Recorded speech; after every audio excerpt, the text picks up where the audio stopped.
And today's sponsor is Reconciled. Reconcile invoices your clients, pays your bills, and delivers clear and accurate financial reports every month automatically. Ready to streamline your financials and prepare your business for the next big step? Visit reconcile.com today.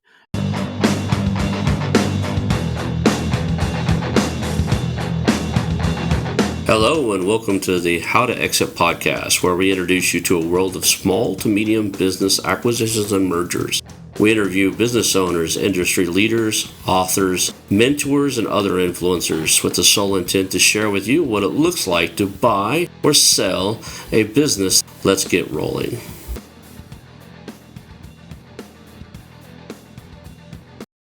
And now a moment for our sponsors. I want to highly recommend you get Acquisition Aficionado magazine. Every month, Acquisition Aficionado magazine brings you tactics for business buying and selling you won't find anywhere else. Learn firsthand from industry leaders who share their success stories, featuring in-depth interviews and stories from leading figures in the business acquisition industry. This multi-platform mobile magazine speaks to acquisition entrepreneurs wherever they are in the journey. And I want you to visit acquisitionaficionado.com today. Hello and welcome to the How to Exit podcast. Today I'm here with Danya Shakfeh. She is with Motiva Business Law, and we're going to talk about some really cool stuff. You have a different perspective on business, and we're going to talk about the art of business today. So thank you for being here today. Yes, thank you for having me. Okay, cool. We always start with the origin story. The running joke is you were born and then something happened. Now you're on a show about mergers and acquisitions and stuff. Could you fill up that small gap in between? So tell us how you ended up in the M&A world. Well, so yes, I was first born. So I initially wanted to become a lawyer I think a lot of lawyers go into law school thinking they're going to change the world, especially me being a minority. I was like, oh, civil rights and world peace and all that. Well, unfortunately, I'm not going to have an impact on world peace. There are a lot of very intelligent people that came before me that could not do it. So I don't see how I can. So, anyways, so I ended up kind of in business law because I started to see a lot of situations around me where people who were friends or people who knew each other and had good relationships before they go into business and then there's a dispute, they end up hating each other and things go badly. And they end up in court. And so I found myself wanting to add value to people's lives and business owners specifically by helping them prevent those issues by doing the things that they should do when they start a business, like getting their partnership agreements, making sure they understand why they're in business together and how they can protect the business itself and themselves as individuals. With M&A specifically, it's kind of weird. I'm a smaller law firm and I admit the concept of M&A was very intimidating to me because I imagined it to be a kind of law where only these big wig law firms on Wall Street doing these big deals. And then I had found that no, it's actually something that smaller businesses do on the daily on Main Street. And it's something I enjoy. It's a nice combination because I don't like to litigate, but there's still some interaction, there's deadlines, there's still some strategy, kind of like litigation versus just like writing a contract. And so um that's how I ended up here. I interview a lot of entrepreneurs who were attorneys at one point. It's one of the few things that I've ever come across where I think there's a high percentage. I haven't ever done the research on it, but I would imagine more than 50% of the people who graduate law school and pass the bar don't practice for more than 10 years. They, Probably actually. they're all doing something else, right? They got into it, and the interesting thing is I actually wanted to do law school too. And in one of the many paths I was starting to take in my life, I actually got accepted into one of the part-time programs. Was a class or two? I think it was two classes, getting ready to start the third one. And ended up in a vicious divorce with my first. In the process of trying to find an attorney, I was like, I just can't find anybody I really like. A lot of these people were just like, oh my god. And Yeah. as far as like quality of human being, I wanted to be around. And that's something I do with everything. Who do I want to? I'm gonna have to work with this person off and on. I want somebody that's good, but I Yeah. also want somebody who's not a bad person, I guess is what I Right. look for. And I was like, I can't even find anybody of these I like. I don't know if I want to be one. And then I got really lucky in the fact that I had to drop out of law school, out of the program I just started because of all the money I was paying out to the attorneys and divorce and Very all that. expensive. Yeah. That's a huge misconception because law, like on TV, is so glamorous and Yeah, courts and trials. But I think what people don't realize is that most of law is you are sitting at your desk. Like even if you're a litigator yeah, or a trial attorney, you're reading memos, you're doing research. There's very little of that courtroom stuff. And even when you go, it's not nearly as exciting. But yeah. yeah, so business attorneys and business, I think law schools actually, I mean, more recently they've been more open to teaching lawyers business or how Mhm. to be a business owner. But before it was usually like they would just assume that you're going to go the big law route and almost like the law schools were designed to create jobs for those big law firms. And by creating jobs that profit for them, that's really what it comes down to. So most attorneys don't know, or like most attorneys who start their own business don't know a lick about business. And I would even say that the way that we're trained in law school actually hurts our ability to become entrepreneurs because we're kind of trained to be risk averse. We're trained to not really, or just to look at details that maybe on the business end don't matter as much. And there's kind of the people interaction aspect that kind of goes out the window too in that process. So I had to unlearn a lot of things when I started my own business and got proper business coaching. Yeah, I bet. The other one is almost all college degrees are what you said. They prepare you to be a good employee. Yeah. I did go back to school. I got a master's degree, MBA in marketing, and I thought, "This is great. I'm an entrepreneur." Actually, I started to get one in technical management, and I realized I didn't. I hated tech, and so I went into the counselor's office. Was like, "Look, I'm dropping out. I'm not going to finish this." She's like, "You finished. You pretty much finished everything but your capstone, your major. Why would you leave now? You got to take 5 more, 4 or 5 more classes, and then you're done." And I was like, "'Cause I don't wanna do technical management anymore." She's like, "Oh, cool. What do you wanna do?" I was like, "I'm an entrepreneur. I'm gonna start another business." And she's like, "Cool. Do something in that." And it came down to either accounting or marketing. And I'll be honest, the accounting just I had you have to take that for your undergrad. You take 2 classes, 1 and 2. And for your graduate MBA program, you gotta take accounting 1 and 2. I already had enough of it to know I didn't like it, right? Yeah. I get Yeah, no, the education system is really designed to teach people how to conform, and entrepreneurship is the opposite. You shouldn't conform. If you're doing what everybody else is doing, then you're only gonna get the same results everybody else is getting. I have a So, lot of people that go to the meetups and stuff I host and mergers and acquisition ones and entrepreneurial stuff I host, and they're always like there's 2 different groups of people like, "Hey, I'm gonna figure this out." It's like, "Cool, you're gonna make it." And the other guy's like, "Well, I've done X, Y, and Z, and I know everything about business." I was like, "You'll probably never start one for real." yeah. Right? It's 'cause the moral of the story is most people I know who did really well in business will tell you, "Had I known now if I knew what I knew right now, I probably would never started the business in the first place. If I knew Mm, how complex it was or how regulated it was, but they didn't. They just started. They got a idea. The what is it? Internal optimism of an entrepreneur. They got an idea and they're going to figure it out. They just go, go, go, and they run into these yeah. obstacles and they climb them one time at a one obstacle at a time, and they make it to the other end.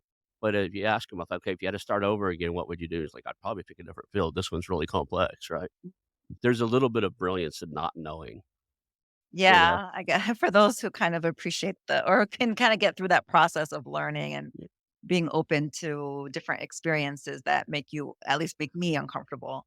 To me, if you're comfortable being a business owner, you're not doing it right. It's supposed to feel a little bit scary. Yeah. It's the constant challenges too. You're always challenging yourself. How do I improve this? How do I, Yeah. what am I missing? Let's talk about, you have this concept called the art of business. Tell us about that. What's your thought process around it? Why is it related to art at all? So art is a form of expression, and I think having your own business is also a form of expression. So kind of like what I was saying before about conformity is that if you're going to conform, then you're only going to look like everybody else. Whereas when you start your own business, it's an opportunity to build things and to build the business the way you want to. So it could be your corporate culture, maybe or the way that you provide your services or sell your products in your marketing, even like creating your logo. I mean, that's art. And if your logo is meant to reflect your corporate culture, then that's like literal art, but even more about the way that I want to have my staff interact with each other, the way I interact with them. It's just what I want to do. So, I mean, outside of any like legal reason or regulations, you can do whatever you want in business. Even when I made my office, I decorated, I mean, it's not like a typical law firm office. It's blue. There's marble decor and, my conference table is black and white marble. it's just different because that's just how I wanted to do it. Even the way that I screen clients, there's the way that everybody else does it, and then there's the way that I want to do it. But so that's how for me it's a form of art. It's a blank canvas, and I wish more business owners actually saw it that way and took it as an opportunity. We get too scared. We think, oh well, we're just going to do what everybody else is doing because that's just how it's done. But it's like, no, it's the opposite. You want to stick out, you have to do things differently, and that's where your creative expression can come in. It's interesting because one of the things that people are told over and over again when they go to sell their business is formalize everything, standardize everything, standard operating procedures, remove yourself from the business.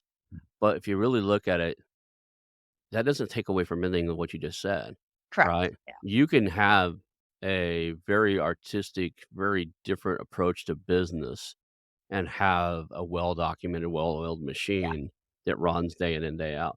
And I know a lot of people are implementing. I've interviewed the guys that created the EOS system and stuff like that. You can still live within the art of what you're talking about and doing things unique and use a common system for your day-to-day operations. Yeah, definitely. I mean, the standard operating procedure, yeah, I mean, that's a good point. The standard, it's not meant the standard operating procedures are like your internal documentation. But for me, it's like the guide of the arts or kind of a tour Mhm. of what that expression is so everybody is on the same page in terms of how the business is run. But it's like standard, it's an internal standard. It doesn't need to be standardized. Like not all businesses are standardized to each other. What do you think about there's this whole mentality, built to exit mentality out there, right? Which is one of the concept, and I know some people have done it really well. They went into I've interviewed people who went into business with the total view of who they're selling it to. Like, okay, here's 5 companies that would probably buy this thing we're building. Let's build it, let's get it up and running, and then if at any point we're ready to sell, we'll start it from day 1 with that, built in. Mm. So, they build the thing, they use this like, they look at those 5 and they choose common computers, like, "Okay, these 5 people use this accounting system," right? 3 of the 5 use this one, so they pick something that's common, and they try to model their business so it's really easy to integrate into one of those big guys. My fear is, I've seen it 2 of those guys win and one of them sold to that exact target. I've Mhm. seen a lot of people try that and they never get off the ground running because they're trying to live within what they think is standard conformity to a certain Right. system, and they don't give themselves the leeway to solve the problems in the moment. Mm.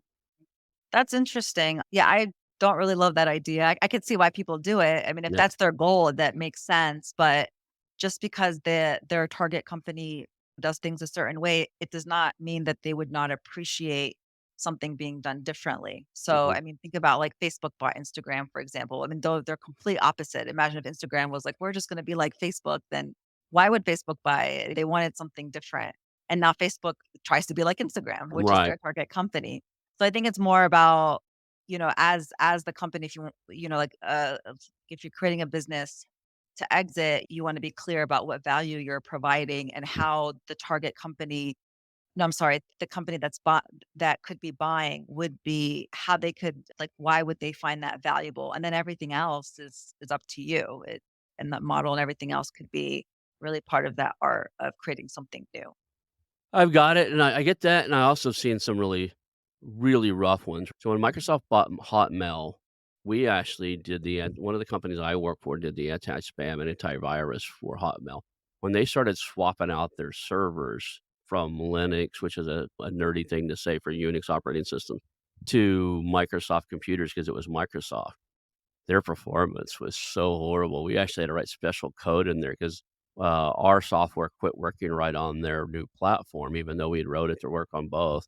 But, it was because their performance was so bad, they had so many memory leaks, they had to recycle or reboot Mm. different banks of machines on a regular basis. They had such a hard time adapting to the differences in technology. So I would imagine, and I don't know for sure, I would imagine that Facebook and Instagram was probably operating on similar tech stacks, Mhm. but different models. So what I was referring to is when you're going to build something out and you know that your top 5 buyers operate on particular tech stacks, I probably a see. good idea to use that technology, right? Yeah. You don't want to run on QuickBooks when if everybody's running on 0 and you want to sell it, you're growing this thing to sell it to one of them.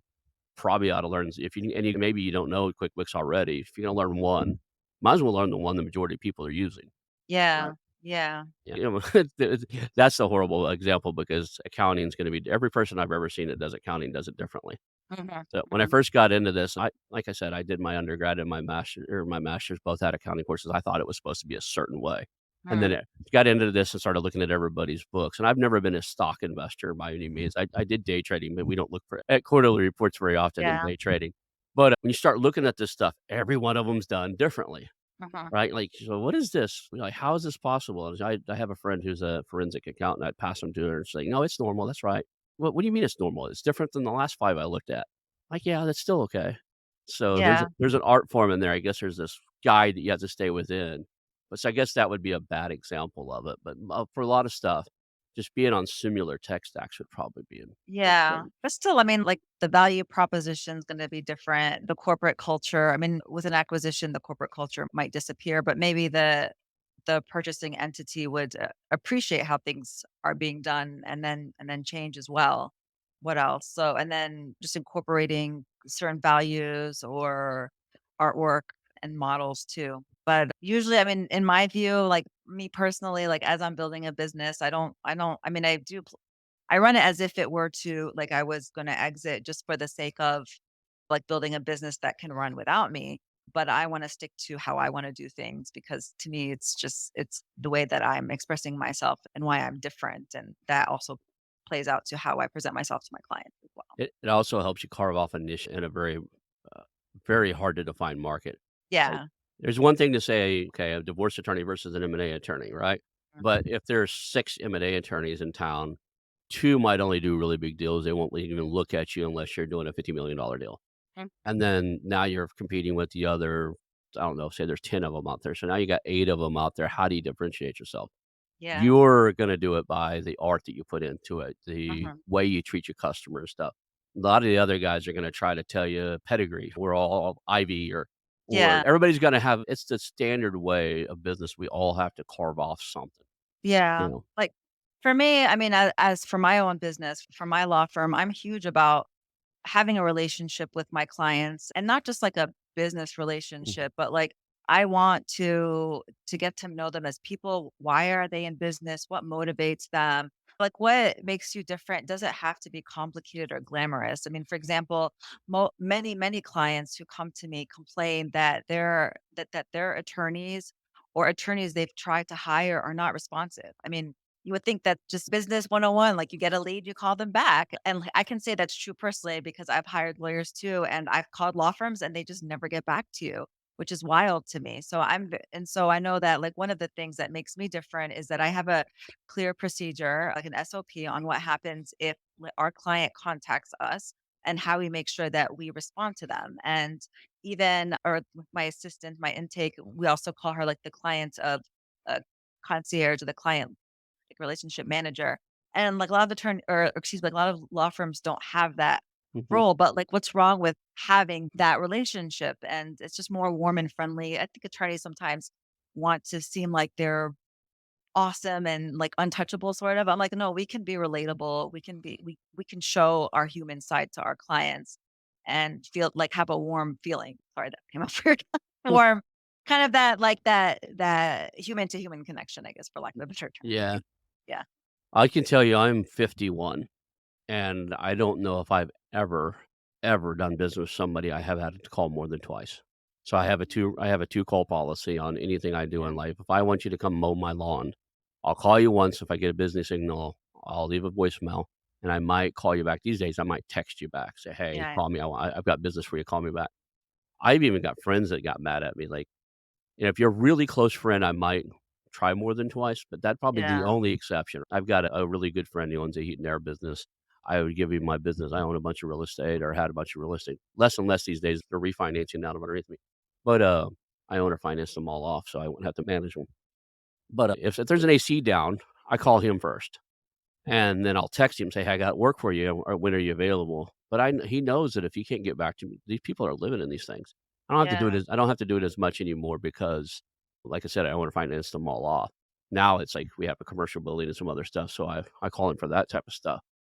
That said, he knows after probably a day, In Oklahoma, at least I'm in California now, but all that stuff's in Oklahoma. In Oklahoma, during the August, it gets 110 and humid, Yeah. right?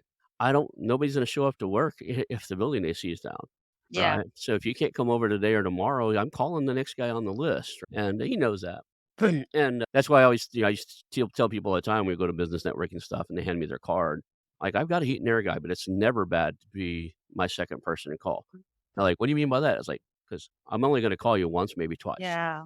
I Right? think that's a really good policy to Yeah. have because if they can't respond to you when you're trying to pay them, you're trying to Right. they like, imagine how it's gonna be if you've already paid them, then what's their incentive? So, Right. I like that, yeah, you want someone who's gonna respond to you, and that's kind of a good way to know early on. Yeah, we still have a small business there, and that's like, "Hey, we return everybody's call." Like, I tell my Yeah, guys, it's like, "I don't care." And the problem these days is we get so many call it's a little pest control company that's run mostly by my relatives. If they can't get to the phone within about the 3rd or 4th ring, it rings to me. And I'm in California, but, like, we answer those phone calls, right? It doesn't go to voicemail, it'll ring to me, and if I can't get to it, it'll go to voicemail, but we call those people back same yeah, day, within a couple hours, hopefully. Nobody goes and thinks that we're not gonna return calls, yeah, right? yeah. No, it's really important to call people back, and that's just part of I mean, it's kinda going back to the art of business, like, you have Mhm. to really identify your core values. I mean, that's part of being a business owner is do we want to be the kind of business that is reachable? There's so much technology too, and there's like services that if you can't get to your phone, then it can go to an answering service. At least a human picks up and they'll say, "What? We'll have someone call you back as soon as possible." And then we also have like automation, so you can automate responses. Like that's something I do. If you call my law firm, you either like, you get a referral or we tell you that we can't help you but you get some sort of feedback from us one way or another because we just care about every person that calls us because that's part of my value system in my law firm. That's my art.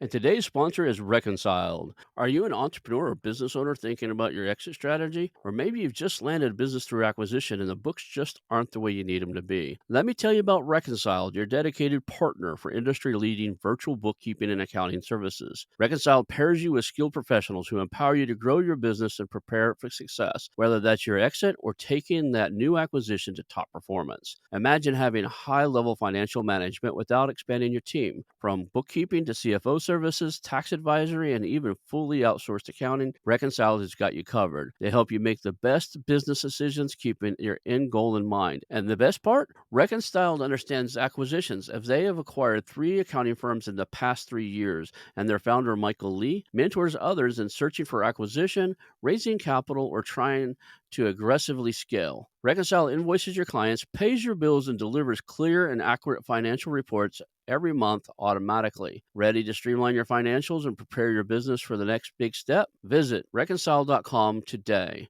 and let them get your books in order. Reconciled, making bookkeeping a breeze. That's reconciled.com. So we were talking beforehand, you're kind of in the Chicago area, right? What are the Main Street type of businesses you get to work with? There's still a lot of manufacturing around, or what? I know that there is, but I haven't really dealt with them too much. More like restaurants, lawn mowing companies. I see that a lot, like service providers. Car washes are pretty popular now. I mean, there's car washes booming. And it's people like that because it's kind of like a passive income sort of business model. Some stuff in retail. So those are pretty much the ones that I've dealt with most recently. I know there's like I said, some manufacturing out there, but it just hasn't been part of my clientele. Yeah, I was really interested in the car wash space for a little while there, and then I moved to California, and they're so regulated here, like, I am not interested. Let's That's go all. back to, do you get to you refer to it as the art of business. I was curious, is there much, do you get to work with any of the, are you in art any other way? I guess the word I'm looking for. Are there art-related businesses, art galleries and stuff? Because there's a lot of old, architecture there. I've been to Chicago a couple of times. There's Yeah. kinda like Tulsa, there's some really cool buildings there. Yeah. To be honest, when I think of art, I kind of purposely using it outside of the traditional art or like Okay. the word that we think Yeah. because I think that anything can be art. Yeah. At the end of the day, it's your form of self-expression. So no, I to be honest, I don't. But I mean, that's the beauty of it. It's like you don't have to be like quote quote artist to produce art or creation out in the world. I know that it's just the idea of building and creating. Like when I was little, I've always loved like arts and crafts. I used to use an app called, I think Front Page it was, to actually build websites, and I used to make Mhm. them different, like different colors, like the scroll bar would be different, and it's just this idea of building and creating, like you have something in your mind and you want it to come to life, and it can be business. So, yes, but so that's kind of by design. I'm Well, using it we're differently. dating ourselves here. Front page hasn't been I Yeah. don't think front page has been around for a while. Yeah, I Y think you they're brought using it it up, as and I was like, "Yeah, I know a that one." I was like, "Wait a second, that hasn't been around for probably 10 or 15." It might Yeah. still be out there, but I don't think it's been around for 10 or 15 years. So, let's talk about business law and, what that means to the small business owner. What are some of the things that you sit down at your big marble table when a business owner comes in and they're either looking to, like, shore up the business 'cause they might wanna sell it someday, or they just they just what do you call it, incorporated or made their LLC. What are Mhm. some of the things that you would tell them to look at first?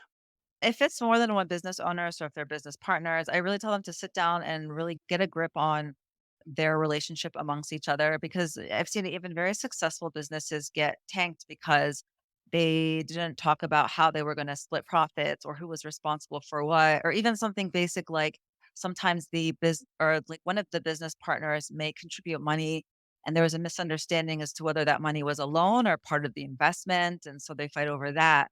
And it's just really unfortunate that you have an otherwise well-run business get tanked because of the business owners not knowing what their roles are. So, like, sit down, and if you have an LLC, you wanna make sure that you have your operating agreements, and having those discussions is really important. That's where I start.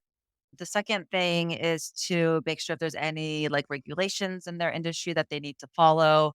I certainly don't wanna start having a successful business and then get fined or the IRS coming after you or anything like that. Next thing I'd do is like build your team, get an accountant who can advise you on taxes and a bookkeeper so you know your numbers. As cliche it is, if you're a business owner, you have to know your numbers. You want to know your profit margins, how many clients or customers you need to meet your goals. What else? Any local, I think what's missed a lot too is any local regulations. It's easy just to look at state level, federal level, but is there something specific to your county or your town that you need to look out for? So yeah, that's where I start. And then also, yeah, contracts too, making sure that your contract is easy to understand. So if you have a contract with a vendor or your own customers or clients, make it clear so that you don't have an issue with those people because that's also a really good way to lose money. Yeah, we're in the process of moving some of our LLCs here to California because it doesn't make sense, like, to leave them where Yeah. they were because there's no business there anyway, and, it's strange here because, like, we have a parent LLC, and then we have a bunch of DBAs. Well, Mhm. the LLC is done at the state level, but the state doesn't do the DBAs, you have to go to the county level here. Oh, really? So the coun Interesting. like, how do the other counties know what they? Because you Huh. go to the local county, you do it, and you run it in the local county business paper, right? So it's all filed at the county level. I'm in a very rural area, right? We're what's called an unincorporated town. So there's no mayor, there's no formal police department and stuff. There's sheriffs here, but Mm. they're county sheriffs. So we're really rural. We're in the wood. Yeah. We're back in the woods here. That said, like every state, and I've been in here, Texas. Like I told you, I live in Hawaii. I formed LLCs almost everywhere I live because I've always been an entrepreneur. Even in Hawaii, I used to have a thing in Hawaii called Diamond K Networks. We did networking. We installed networking cables for like the schools and all kinds of stuff. But every state's different. Most of them, the LLCs form at the state level with the Secretary of State. That's normal. Yeah. But Yeah. when you get past that, like, if you gotta do a DBA and you don't wanna, like, have an LLC for everything or whatever, like, Yeah. I've noticed that they're all a little bit different, so you have to, like, dive into what's different here. I just looked it up real fast. It's like, "No way," but oh my god, yeah. That's wild because that's a lot of paperwork for I mean, if you're operating throughout the state, we have to register with every county, that seems kind of It's scary. yeah, and the second part of that, like, it's not every like, you don't even have to do it for every county. It's just Hmm. your county. It's like, so if I Oh, have a DBA that's I'm using only on the internet, there's nobody in my county that ever writes me a check to that yeah, DBA. All my stuff's, online, but in order to have it under California, that's where I'm supposed to do the stuff in order to, like, go and yeah. put that DBA on my bank so I can make deposit if it's a local bank, to make deposits here, I need that to make Yeah, it but then, legal yeah, for how would you know if someone else yeah, like, how would you know? Yeah, that's I find that very strange, it's but very strange. That's like surely that's not right. Say it's the same way when, like, the franchise tax board here, within the first 12 months, you gotta pay $800 a year to keep your LLC alive. Mhm. You gotta pay the Oh, franchise tax board. So if you pay the state your LLC thing, but then you gotta have this tax thing that's $800 a year minimum, until you hit over $250,000 in revenue, and then I think it goes up. But anyway, like, yeah, so every state's got different things, and every that was only Tulsa County. Like, Oklahoma Mhm. City did their own weird thing, and, like, if you got outside of the county, so if you went to Sapulpa or something and you didn't have to pay an extra 5 or $600 worth of property taxes on computers and stuff I got laying around the office. So, go to your attorney, figure out what's local because, Yeah. they'll know the local rules, regulations, and weirdness that's for your town or for your Yeah. state and your That's a good county. lesson for sure. Yeah. I had someone who tried to start a business, and you can, here in Illinois, you can do your DBA at the county level. I just don't know why you would, but you can. And so someone started a business and they had done it that way, and they thought it was what you're supposed to do. And I was like, you don't have any of the corporate protections. You're Mhm. only limited to this county in terms of the name that you can use. It's different here. Yeah. And so, yeah, you definitely just want to talk to someone who's at least done it before, who knows what they're doing. So, Yeah. like you said, I think there's the art side of business, like, well, you're talking about doing things your own way, and there's a little bit of the science things, right? Yeah. Like regulations and rules and things you don't wanna lines you don't wanna cross on accident, like, Yeah. especially But IRS. I think when you know the rules, it kinda gives you your boundaries and you can create more art that way because now you know exactly, like, what lines you have to stay in and what you don't, instead of guessing and assuming and then You ending up in trouble or, like, limiting yourself, thinking you have a limitation and then in reality you don't. I think in that way it can be useful to know I've been all in the rules. businesses that were Yeah. so complex, we had to, like, map out all the different rules inside of them, Mhm. and then move like, put all the like, I had one of my offices, we actually had 300 one of the rooms had 360-degree whiteboards, floor to ceiling whiteboards. We wrote all the laws and Wow. all the rules regulated in our business, and then we would map it out and go, "Okay, living with inside these guidelines, how do we solve this problem?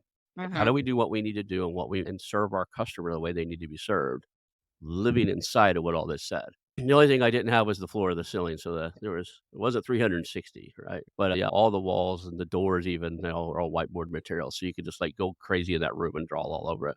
But, you put a group of incredibly intelligent people in the same room and said, "Here's a big" we had a big boardroom table. "Cover that with paper, give them crayons, markers, pens, and then the whiteboards or the walls," and you give them a problem to solve and a way to actually visually think. You'd be Mm, surprised on how fast they can solve some really complex things. We called it our little think tank. Our mm, entrepreneur center had one too, so we had a real estate entrepreneur center where we created a think tank inside of it, and people would come over and use it occasionally just to solve a problem. They'd bring their team over. We'd mm. roll out the paper all over. We'd cover the desk with these big rolls of paper, gave them bags, giant, 1-pound bags of crayons and Sharpies and just random stuff all over the tables, like kinda scattered throughout the middle. And then That's that's really cool because I think that if you were doing things the way everybody else did, you would just have a pen and paper or a PowerPoint presentation. But yeah, instead, you're like, "Here's the way we're gonna do this," yeah, and you're gonna get a way better outcome yeah, because you you gave you and your team that flexibility, and it's not like anyone looked down or like you're not above using a whiteboard or crayons even or colors. yeah.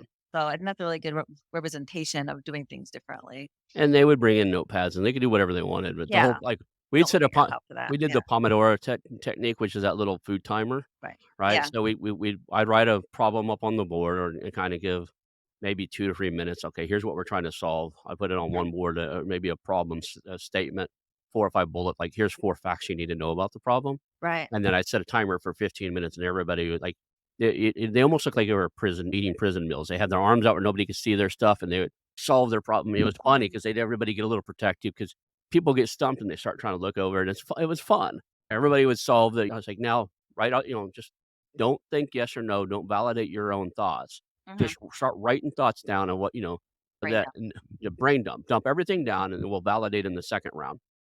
And then so we do, like, 15 minutes of that, and then we did a 5-minute thing where, "Okay, now validate." Spend Mm. 5 minutes and really figure out which ones are your top. And then Yeah. the next thing was, "Okay, you got 3 minutes to present." So we go Mhm. around the room, everybody get 3 minutes to present the top ones they have. And then we didn't make any decisions till we heard everybody's out. So Mhm. that was a way to solve some of the really more complex things. I've never even brought that up on the show before, but that was done because, like, yeah, I really brought it up because that was an artistic way that we did things that were probably different than Yeah. anybody else. That sounds So, amazing. let's go back to your law firm and what you do there. When you're looking at these people and they have partnerships and stuff, do you recommend things like key man policies, buyout agreements, and that type Yeah. of stuff in the corporate structure? 'Cause I'm a big fan of if I've got a partner, what happens when I want to document it, what happens when things aren't working? What happens if Yeah. something happens to you, right? So there's like, yeah, you wanna like so one of the questions we ask is what happens if someone wants to buy to be bought out or if they wanna exit, or what happens if someone dies or even if Mm, they get divorced. In some states, you can include provisions around that. that's much worse. When Yeah, I'm married. Yeah, I've had more business partners where I've had to go, I'm not in business with your wife, man. You just got married. I don't even know this lady yet." yeah, exactly, yeah, so "My they wife you thinks we should require be." them to get a prenup of some sort and make sure they can't have Or access they to just come in the it. office, "My wife thinks we should be doing X, Y, and Z." It's like, "I'm not in Yeah. business with your wife, man. Why don't you bring her Yeah, in here and introduce me? exactly. Does she know more about business than me and you? Because 'Cause I'd love to meet her." You know? Yeah.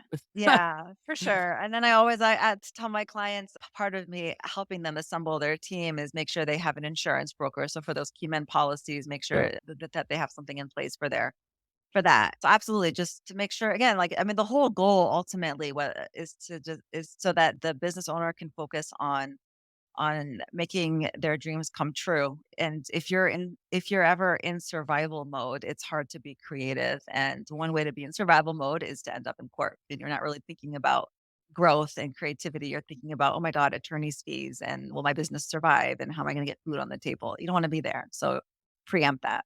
I've been there before. Yeah, not fun. Only once or twice. I've been in but and it never made it to court. We settled it out beforehand.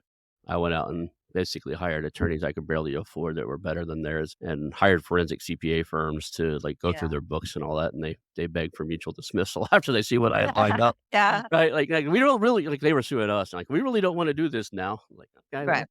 we can stop if you want." I was like, "Alright," you know? But they owed us a lot of the person that sued us owed us a lot of money. We left and created a competing business because of it, and he tried to sue us for all kinds of weird stuff, I forgot what, Mhm. and we're like, "Alright, let's do this." He owed me 62K, the other guy in my company about 70 something. Like, "We're going Wow. after our money we're owed, and we're gonna audit all your books because you're not only did you not pay us, you're not paying any of your investors. We're gonna make that public."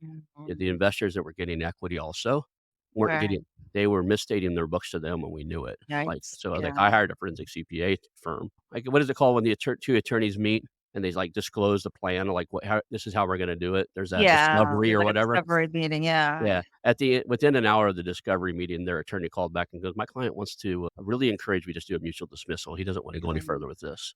That's So good, yeah, and it probably helps too if you had I'm assuming that you, or it sounds like you did have partnership agreements and operating, so that's a lot easier to mhm, get your clients' cases dismissed or to have a better outcome because you have those falls and you're not, like, relying yeah, on the state laws because no, sometimes those are vague or they don't like, there's just a lot of gaps. yeah. So you kinda like, you had a clear strategy to do what you need to do because you know what the rules are because you wrote them. But just understand, like anybody in business, if you're in business long enough, or if especially in certain business like real estate, if you're in real estate long enough, you're eventually gonna need an attorney. So better have one to set it all up right, get it done right. Exactly. It's part of the game. Like, the game of business is you need attorneys to set your stuff up, do it right, and you need them to protect what they did when it comes time that some a lot of people try to do this on their own. Like, I'm kinda guilty of I'll set up my own LLC real quick. I've got so many operating agreements, I can put one together, but I still my attorney gets mad because I was like, "I just need you to review this."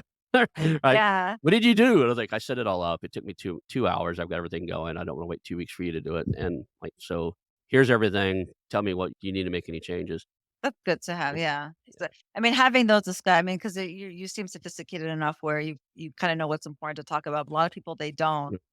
and they try to do it on their own, and they don't even think about asking what happens if someone were to die, or if there's an estate plan, should that be taken into account? Yeah. Or what happens if someone wants to leave, or if there's a minority member, do they have rights? All of that, they don't even think about, and then until they need to. It's kinda like anyone who's ever been through a divorce, which sounds like you have, kinda wish you had a prenup and you would have spent any amount of money to have that prenup instead of being in court longer than you have to, arguing over assets and custody.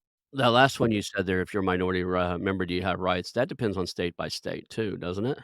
Well, you can also put something in the operating agreement too, As I especially say, like, yeah, like tag along rights and, you know, drag along rights. that's one of the things that got him is he didn't say that we didn't have full rights, right? Inside of the Mm, operating agreement or everything, basically, I was a 12.5% owner, the other guy was a 18% owner. And but because they didn't define everything, we had all the rights to see all the books. We had all the rights to to do that CPA audit and everything because we were full acting members under state Oklahoma anyway.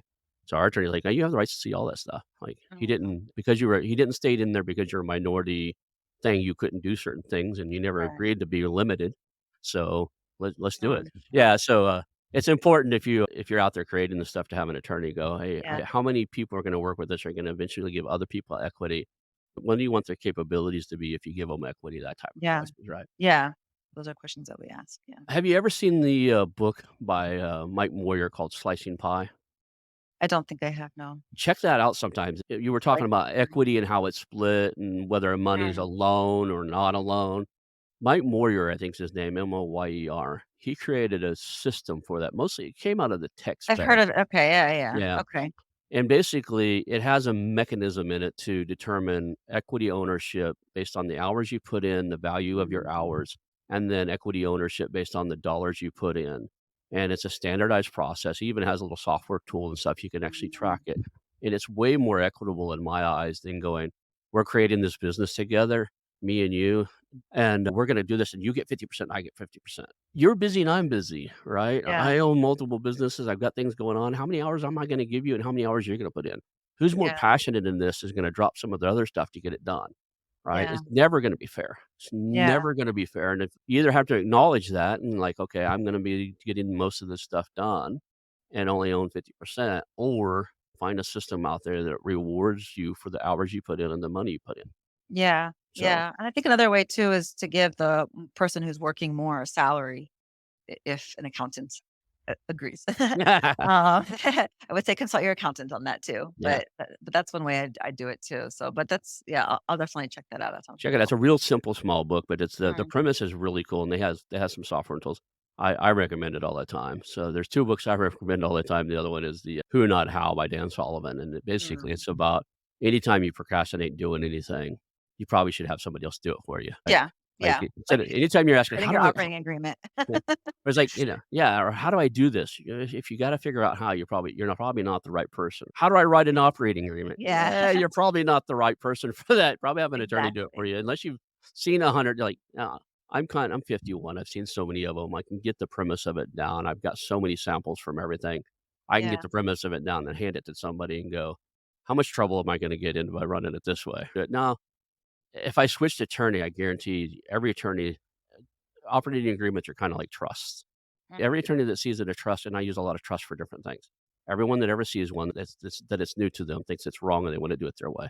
mhm. Operating agreements are the same thing. If you give them your operating agreement to any attorney on the planet, I swear they're gonna make a dozen changes to it.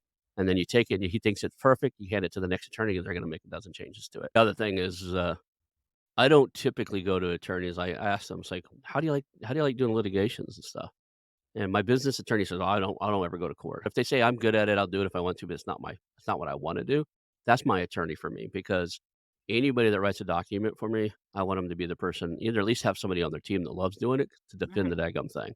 So if we end up in litigation because of that contract, are you gonna be able to argue your work in Yeah, court? So, yeah. Although some might see it as a conflict of interest too. I don't know. So, I don't yeah, know. I might don't be know a if they very have, like, a personal larger preference of firm. mine. Yeah. No, I mean, the lawyer might see it as a Oh, conflict of interest because they need to represent their client, but they're also kinda defending themselves. mhm. So, I think that might be one reason why attorneys might not wanna do that. Just it's really in the best interest of the client, but I don't litigate. I get that, I get that. Focus, yeah. So, how do people find you? What's the way you want people to reach out to you if they have questions for you? You and I met on LinkedIn. I know you're active there. Actually, I thought you put enough video out there. I thought you had your own little podcast and stuff because I've seen you do video tips and People do stuff. think that. They keep asking to join my pod. I'm like, "No, I've just been on enough other people's podcasts." They can email so they can email me directly at danya@motivalaw.com, so danya@motivalaw.com, or call our office at 630-517-5529. They can also if you just Google the name of my firm, you'll also get our YouTube and Instagram. It's a great way to get to know me as well by just seeing my videos. So that's the best way to get a hold of me. And our Cool. website, of course, motivalaw.com. Yeah. Well, I think we're almost out of time, so we'll call that a show. But thank you for being here today. It was fun. One last thing. We always do this. One big takeaway. If somebody could remember only one thing from our show today, what would you want them to walk away with? You can a cheap tool is an expensive tool. If you try to do something cheap, you're gonna pay for it later somehow in some other way. So I would say that. Awesome. So, and I get that, I've done that before, like, "I'm gonna save money, I'm gonna do this myself," and then Yeah, later on, it's like, "Ah, I wish I had to pay pay double. someone." It's cheaper, much cheaper to pay attorney to set something up for you than it is to pay attorney to defend you in Yeah, something. yeah. Something that a layperson wrote, yeah. Exactly. Alright, I appreciate you, you have a great day, and we'll call that a show. I want to announce our new channel partners, the ITX Marketplace.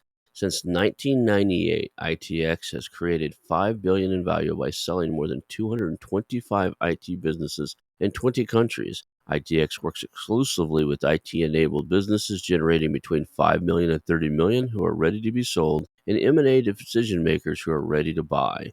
For over 25 years, ITX has developed industry knowledge that helps determine whether a seller is a good fit for their buyers before making the match. ITX Mergers and Acquisition Marketplace we have partnered with has a proprietary database of 50,000 plus global buyers seeking IT service firms, managed service providers, Microsoft service providers, software as a service platforms, and channel partners with Microsoft, Oracle, ServiceNow, and the Salesforce space.